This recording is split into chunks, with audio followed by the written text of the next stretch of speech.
ओम शिवा जय माता दी। पुनः स्वागत है आप सभी का बहुत प्यारे से हमारे तुला राशि के जातक। 2025 का अंतिम महीना आ चुका है, दिसंबर आ चुका है और गोचर व्यवस्था के आधार पर बहुत बड़े परिवर्तन दिसंबर महीने में होने वाले हैं। दिसंबर महीने में जो गोचरीय परिवर्तन जो मैं आपसे प्रार्थना करूंगा, इसको अगर हम बहुत अच्छे से समझ लेते हैं, स्वीकार कर लेते हैं, तो 2026 की नींव हमारे को क्लियर हो जाएगी दिसंबर 2025 में ही। कि हमारे को दिसंबर से ही क्लियर होने लग जाएगा कि 26 हमारा कैसे जाने वाला है। चलिए विषय में प्रारंभ कर लेता हूँ। तो केवल और केवल जो गोचर में जो कुंडली बनाई जाती है उसके अनुसार ही हम एक एक सेक्शन को लेके चलेंगे, एक एक भाव को, एक एक घर को लेके चलेंगे। सबसे पहले लग्नेश की स्थिति। स्वामी शुक्र जो है 11 दिसंबर को अस्त प्रभाव में आ जाएंगे और 20 दिसंबर के पश्चात ये धनु राशि मूव करेंगे। अभी फिलहाल जो है ये वृश्चिक राशि में बैठे हुए हैं। अस्त होने के पश्चात बहुत ज़्यादा इन पे फर्क नहीं पड़ने वाला है। स्कैनिंग विद्या की जो गणना है केवल उसी के अनुसार, इसको ज्योतिष विद्या से मत कंपेयर करा करिए, कोई इसमें कोई लिंक नहीं है किसी भी प्रकार का। लेकिन 20 दिसंबर के पश्चात जब शुक्र धनु राशि स्थान में पहुंच जाएंगे, जो कि आपके तृतीय भाव में पड़ती है, तो ये चीज़ समझ लीजिए कि 20 दिसंबर के पश्चात जो है करी गई मेहनत जो है वह आपके 26 में पूर्ण रूप से काम आएगी। या इसको दूसरे अर्थों में भी आप समझ सकते हो कि जो स्थितियां 20 दिसंबर के पश्चात जो बदलने वाली हैं उनको जितना जल्दी स्वीकार कर लोगे 2026 में फिर आपको पीछे मुड़कर देखने की ज़रूरत नहीं पड़ेगी। यानी कि जहां आप जाओगे लक्ष्मी आपको खड़ी हुई मिलेंगी। यानी हर जगह जो है सुख सुविधा आपका इंतज़ार कर रही होंगी। लेकिन यह कंडीशन आपको समझनी पड़ेगी कि मुझे जाना पड़ेगा। यानी कि ऐसा नहीं हो सकता कि मेरे को घर बैठे बहुत सारी चीज़ें जो है वो अवस्था में आने लग जाए, क्योंकि तीसरे घर में मेरा लग्नेश जा रहा है। तो तीसरा घर जो है वो बैठने नहीं देता है, वो पैर तो हमारे चलवाता ही चलवाता है। दिसंबर महीने में जो चीज़ें होने वाली हैं इसमें केवल और केवल एक ही बात का हमारे को ध्यान बना के रखना है कि हमारे को कम्युनिकेशन गैप नहीं आने देना है। यही नींव हमारी है 2026 की। कोई आ रहा है तो प्यार से उसको वेलकम करना है, जा रहे हैं तो प्रेम से और पॉजिटिविटी लेकर जानी है। तो 26 में फिर जो है हमारे हर प्रकार के कार्य जो है सिद्ध होने लग जाएंगे। धन की स्थिति को समझ लेते हैं। मंगल 1 नवंबर को अस्त प्रभाव में हो गए थे, 7 तारीख को ये भी धनु राशि स्थान में पहुंच जाएंगे। मंगल के यहाँ पर पहुंचने से शुक्र को मजबूती मिलेगी ही मिलेगी।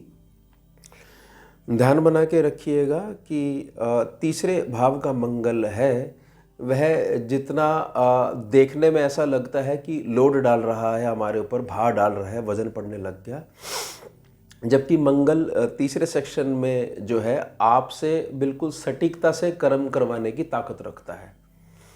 यानी मार्ग बिल्कुल क्लियर कर देता है कि धन की प्राप्ति के लिए अमुक जगह आपको इतनी इतनी व्यवस्था अपने कर्मों की देनी पड़ेगी, तो ये निश्चित फल आपका है।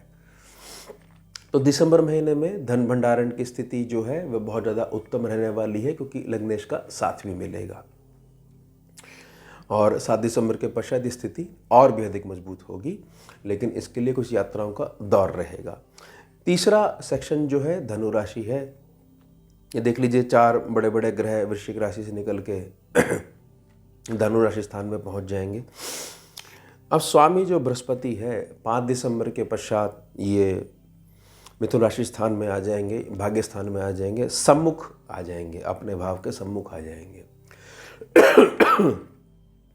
सीधा अर्थ ये समझिएगा, ये 18 अक्टूबर से पहले पहले जिन भी तुला राशि के जातकों को बहुत ज़्यादा जो है आराम मिल रहा था, 18 अक्टूबर के पश्चात फिर 11 नवंबर के पश्चात जो दिक्कतें आने लग गई थी, 5 दिसंबर के पश्चात वो सब खत्म होने लग जाएंगी।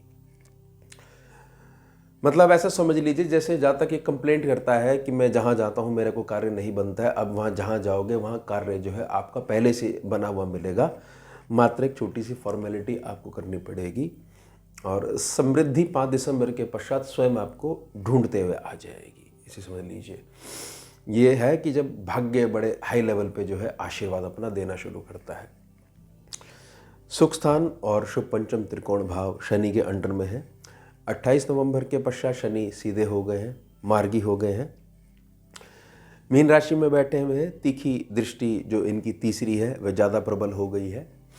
तो समझ लीजिए कि सुख स्थान है, मन की आंतरिक प्रसन्नता है और संतान से जुड़ी हुई हर प्रकार की जो परेशानी है जिसको सोच सोच के बार बार हमारा जो है नज़रिया भविष्य में जा रहा है, तो वर्तमान में ही बहुत सारी चीज़ें ऐसी होने वाली हैं जिससे सारी गणनाएं जो है जो आप अपने मन से लगा के बैठे हो ये उल्टी बैठने वाली हैं, यानी नकारात्मक गणनाएं सब खत्म होने वाली हैं।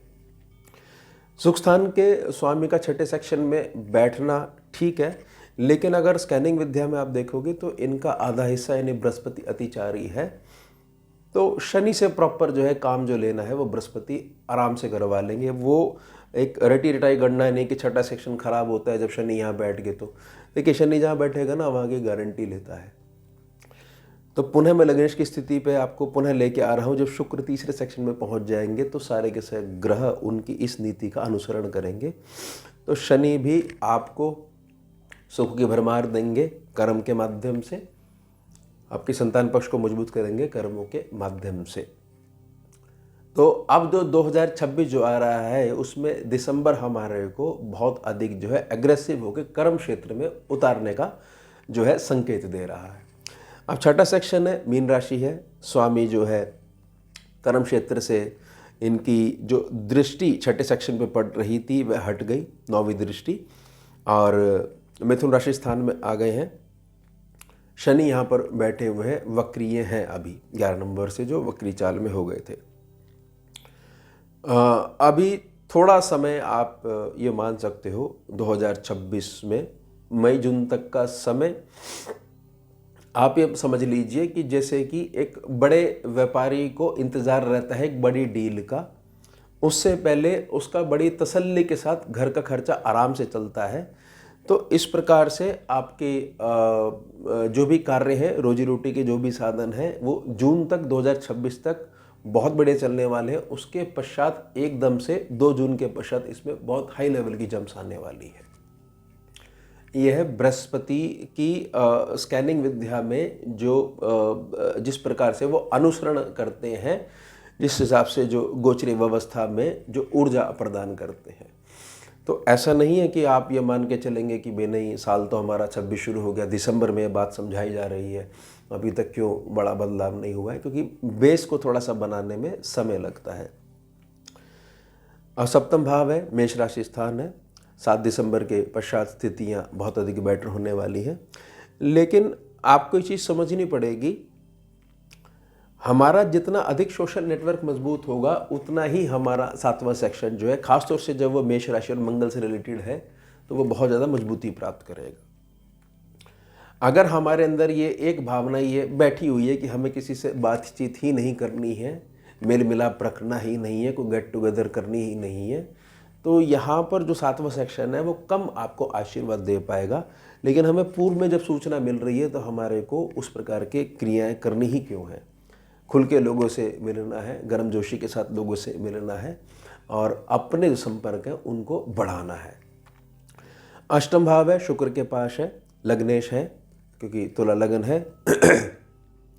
अष्टम भाव को ध्यान में रखते हुए 20 दिसंबर के बाद जो शुक्र तीसरे सेक्शन में चले जाएंगे तो यहाँ से अष्टम हो जाएंगे, शुक्र बड़ा मजबूत रहेगा।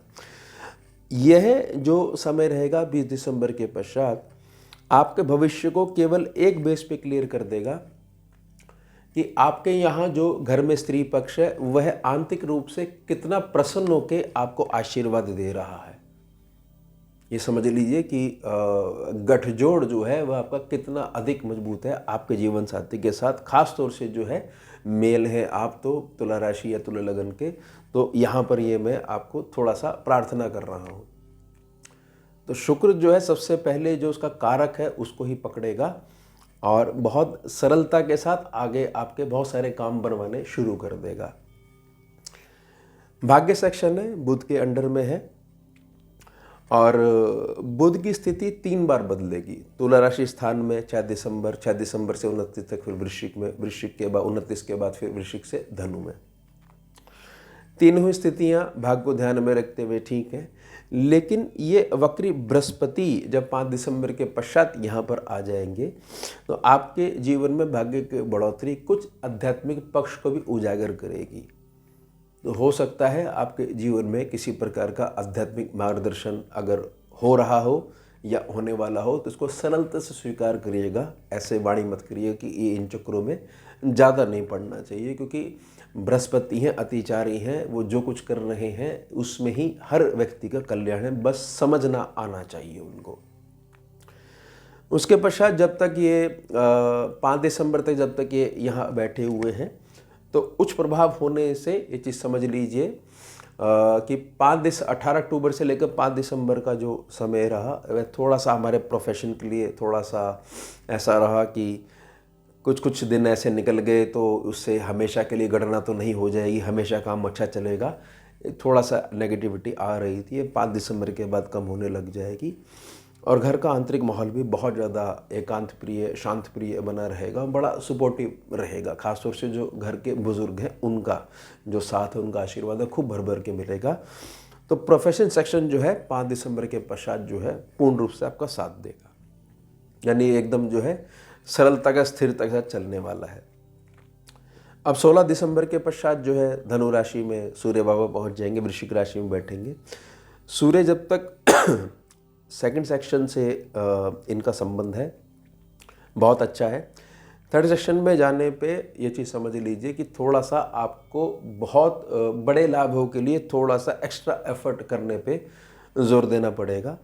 कुल मिला के अपनी केतु बैठे हुए हैं तो योजनाओं को थोड़ा सा गुप्त रखिए, अदरवाइज जो नज़र नहीं आती है वह थोड़ा सा परेशानी दे सकती है। अंतिम सेक्शन बुध का है, बुध की पोजीशन लगभग ठीक है, लेकिन हाँ 6 दिसंबर से लेकर 29 दिसंबर के मध्य बुध आपको जो आशीर्वाद दे रहे हैं इसमें आपका बुद्धि जो बल है वह बहुत अधिक जो है आपको जो है ऊंचा उठाना शुरू कर देगा। आपकी बुद्धि का जो लोहा है वह बाहर के लोग खास तौर से सपोर्ट में आएंगे आपके, और एक नया चैप्टर 2026 का दिसंबर माह से ही निकलने लग जाएगा।